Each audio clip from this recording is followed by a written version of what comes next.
càng làm một cuộc quay là đam cái này là dìm nó càng làm một con lần đấy cũng bằng này cả gì đấy đam thì cái sao vậy nè con nào ra không chi chi phải để ta chi luôn cái này brand để chi luôn sao bằng được chưa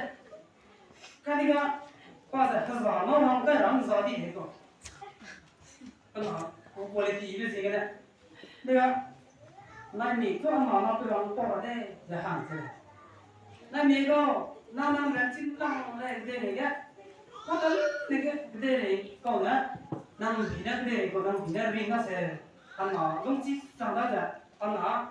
他长到对俺长大的，nam路了咯，那就是对，那你在呀，itu orang siapa na, wih mah, wih pesin lo dah, terus sana itu top lah lagi, asal tu nih je lo, kasih ah, itu tinggalnya cái đây của nó đâu là đi là cái kia tiêu mua đi đâu vào mà này đó là cái kiểu tu này rồi là kiểu tiêu mua này vào đó sẽ cái gì đấy cái kiểu đó làm sao cái gì cái kiểu đó này mình cái nó tiêu mua đâu vào tiêu nào đâu vào cái này đó sẽ ăn mà không chỉ sang đó là ăn mà tu nó ăn rồi này mình cái làm cái gì này ya ini je am biang ini miram tu nak lupa ni dah kalau nak apa apa luci lah le này ui mẹ berarti beberapa tanpa wih ben rega lah ya sangkun dewa je lo yang kira dah berarti bego kira nami ranga nang lung sika sangkut je dah je nang anna lung sika sangkut tu ngawang lo nang ngai kelak tu nanti je ya itu lung sika kan les tu wih behim lo dah itu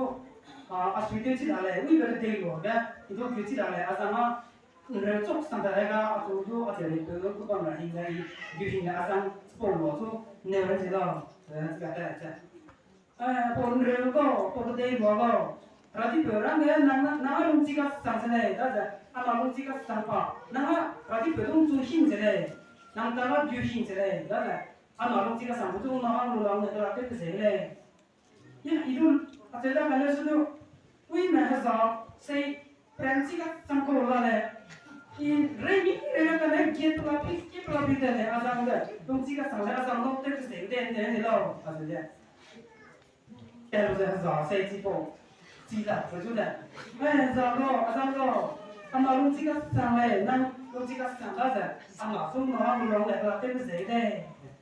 dongsi na ga da da la za le lo da ni da ni kom ja nang me su ji na da su anh được chưa? Thật rõ là giờ qua lên ngang không lên rõ thì đã có rõ được rằng là cái gì nó lên ngang lên giờ gì nó được rằng là gì nó rồi cái phần bản là đây là cái sự cái mà cái gì là cái sự gì đấy gì nó thì là gì nó sai cái phần là aku luin na aku luin bang aku luin na hình bang na này cái của tôi giải cái này bang mà suy cái loại thế này ai mà sao tụi này